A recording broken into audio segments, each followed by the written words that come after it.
په جهاز کې درې مهم ترشحات دي چې هغه له خوړو سره مکس کیږي او بالاخره هضم او جذب ته یې مساعد کوي. دا مرۍ ده، مرۍ بالاخره راځي او د خولې سره یو ځای کیږي. د اورل کویټي یا د خولې خالیګاه ده. موږ په خوله کې غاښونه، ژبه، وری، تالو لرو. او ترڅنګ یې د خولې په خالیګاه کې د لاړو دپاره غدوات موجود دي چې هغو ته سلایوري ګلنډز وایي. سلایوري ګلنډز په سلایوا یا په لاړو کې ډېر مهم انزایمونه موجود دي لکه سلایوري امایلیز. کله چې خواړه وخورو او په هغو کې نشایسته موجوده وي نو د دوی هضم په خوله کې شروع کیږي او هغه نشایستې په کوچنیو اجزاو لکه ګلوکوز او فرکټوز په دو باندې بدلیږي. د دې ترڅنګ چې زموږ په لاړو کې انزایمونه موجود دي، انټيسپټیک مواد لکه بایکاربونیټ پکې موجود دي. دغه بایکاربونیټ ضد عفوني خاصیت لري. په خوړو کې مضره مواد خوړل شوي هغه له منځه وړي. کله چې خواړه د سلایوا سره یو ځای شي، سلایوا جمع فود یا خواړه، نو بالاخره ځي مرۍ ته او همدغه جوړښت یا مخلوط د بولس په نامه یادیږي. بولس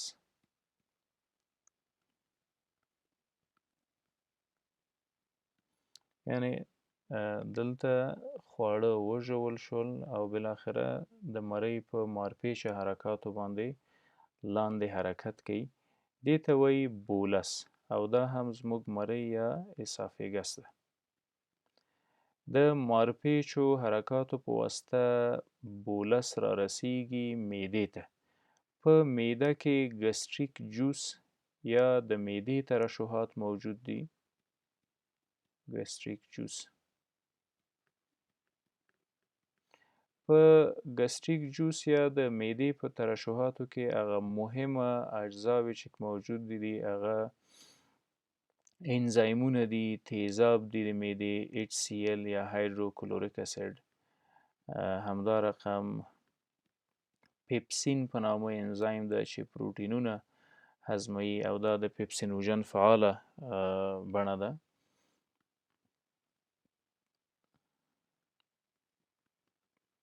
د دې ترڅنګ موږ مګنیزیم بایکاربونیټ لرو چې هغه د چیف سیل په واسطه باندې ترشح کیږي او د دو وظیفه د میوکس سره یو ځای د معدې له دیواله محافظت ده.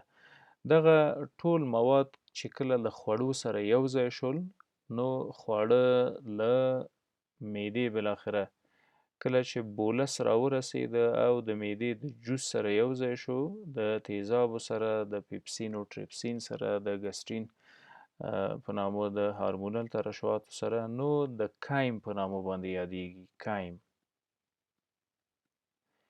کایم هغه استفراغ شوي مواد چې په د کانګو نه وروسته لیدل کیږي هغه ته کایم ویل کیږي. کایم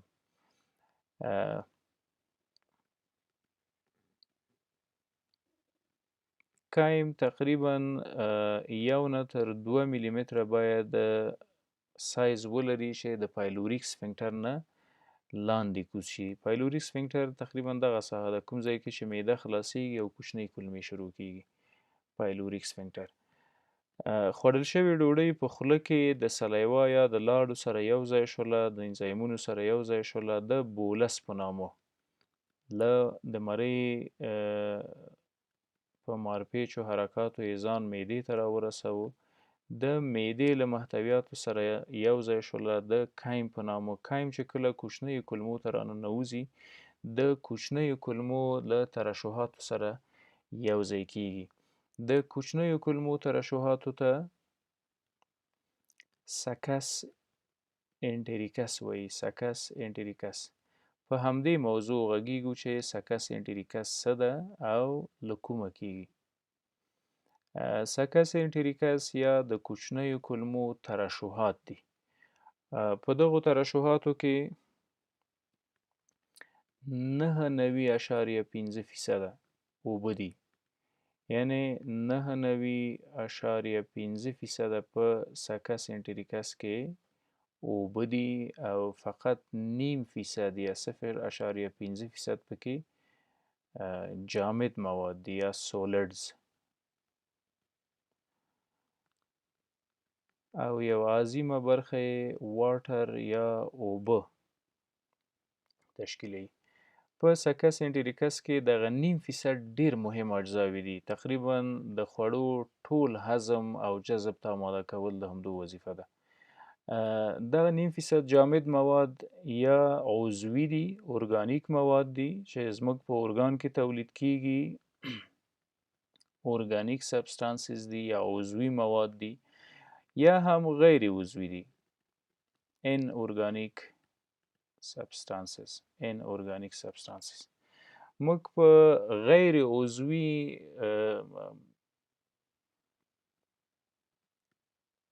موادو کې سوډیم لرو،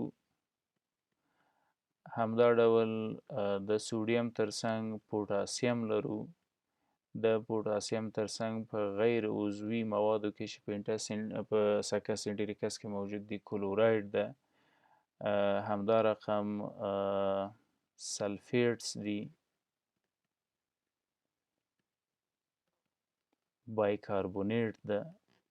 دغه غیر عضوي عناصر دي چې زموږ په کولمو کې د کولمو په ترشحاتو کې موجود دي. په ارګانیک موادو کې دوه ډیر مهم بخشونه دي: انزایمونه enzymes او other organic substance نور ارګانیک مواد دي other organic substance. نور ارګانیک مواد پکې کوم دي؟ هغه چې په خپله د کولمو د حجراتو نه ترشح کیږي. راځو انزایمونو ته. پروټیولیټیک انزایمز پکې ډیره مهمه ونډه لري. پروټیولیټیک انزایم معنا څه؟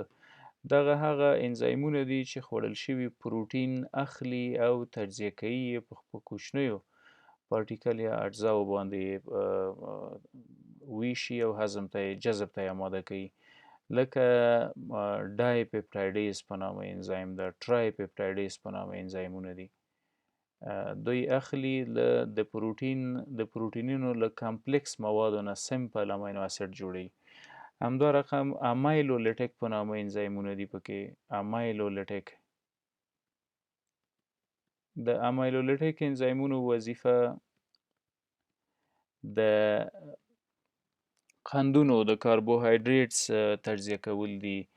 د نشایستې او د غټو مرکباتو نه اخلي په فرکتوز او ګلوکوز او مالټوز تبدیلوي. د مالټیز په نامه انزایم مالټوز د کاربوهایډریټ مرکباتو جوړوي. همدا رقم د فرکټیز په نامه انزایمونه دي چې د فرکټوز په جوړښت کې ترشحاتو کې خپل مهم رول لوبوي. او د پروټیز او د امایلیز ترڅنګ وبخښئ د پروټولیټیک او د امایلولیټیک انزایمونو ترڅنګ مهمه بل انزایم چې په سکس انټریکس کې موجود ده هغه لایپولیټکس دي. لایپولیټکس یا هغه انزایمونه چې شحمیات غوړي اخلي او تجزیه کوي. لایپیز انټسټینل لایپیز ډیر مهم انزایم ده، په ده کې معمولا د ایملسیفیکیشن په پروسس کې ډیر مهمه رول لوبوي. ایملسیفیکیشن یا د شحمیاتو ډیګریډیشن یا ټوټه ټوټه کول دي. په هغه ارګاني موادو کې چې په داخل د کولمه کې ترشح کیږي، موږ په داخل د کولمه کې د ارجنټافین په نامه حجرات لرو. ارجنټافین او دغه ارجنټافین حجرات انټرنزیک فاکتور جوړوي. انټرنزیک فاکتور بیا دوه مهمه وظیفې لري: هیماټوپایسز یا د وینې په جوړښت کې، د سرو کرویاتو په تولیداتو کې ډیر مهم رول لري، او همدا رقم د میکوبالامین یا د ویټامین B12 په جذبولو کې مهمه رول لري. دغه ارجنټافین حجرات په داخل د کوچنیو کولمو کې موجود دي. دویمه ډله حجرات چې په کوچنیو کولمو کې موجود دي هغو ته ګابلټس حجرات وایي. ګابلټس حجرات د میوکس په نامه مواد جوړوي او دغه میوکس لیخناکه مواد دي د کولمو داخلي لایه یې ټوله پوښلې ده او له هر ډول ضرباتو یې ساتي.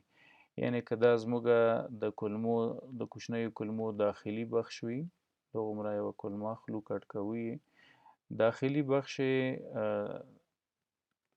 د میوکس په نامه موادو داسې پوښلی ده، هغه کایم چې د تیزابو سره مکس ده، تیزاب یې دلته نشي کولی زموږ د وجود غوښ ته صدمه ورسوي. همدا رقم القلي یا هغه نور مواد چې د صفرا کیسې او د پنکریاز نه راځي او ډوډینم ته غورځېږي، هغوی بالاخره نشي کولی چې دغه ساحه تخریش کړي. نو د ارجنټافین حجرات ډېر په دو ساحه کې دي، یعنې په ایلیم او جوجینیم کې د ارجنټافین حجرات زیات لیدل کېږي. اما ګابلټ حجرات چې میوکس جوړوي هغه ډیری په ډوډینم یا د کولمو په لومړنۍ برخه کې وي، ځکه د ینې لاندې د صفرا کیسه ده، خپل محتویات چې هغه تخریشي دي، القلي مواد پکې موجود دي، راځي کولمو ته. کولمې هم د دې په خاطر چې د ځان محافظت وکړي د ګابلټ په واسطه باندې دا حجرات میوکس تولیدوي. د دو ترڅنګ د ارجنټافین او د ګابلټ حجراتو ترڅنګ یوه ډیره مهمه بله حجره په وړو کولمو کې موجوده ده او هغې ته پینث وایي، پینث حجرات. د دو وظیفه یوه ماده ده چې ډیفنسین نومیږي. ډیفنسین سایټوکاین ده او وظیفه یې په داخل د کولمو کې د میکروبونو، د جراثیمو او د ټولو اجنبي موادو وژل دي. یعنې د نچرل انټي بیوټیک په حیثیت باندې کار کوي، نچرل انټي بیوټیک په حیثیت باندې کار کوي. دا د کوچنیو کولمو ترشحات دي، یعنې زموږ کوچنۍ کولمې دغه مواد زموږ د هضم دپاره او د جذب دپاره ترشح کوي.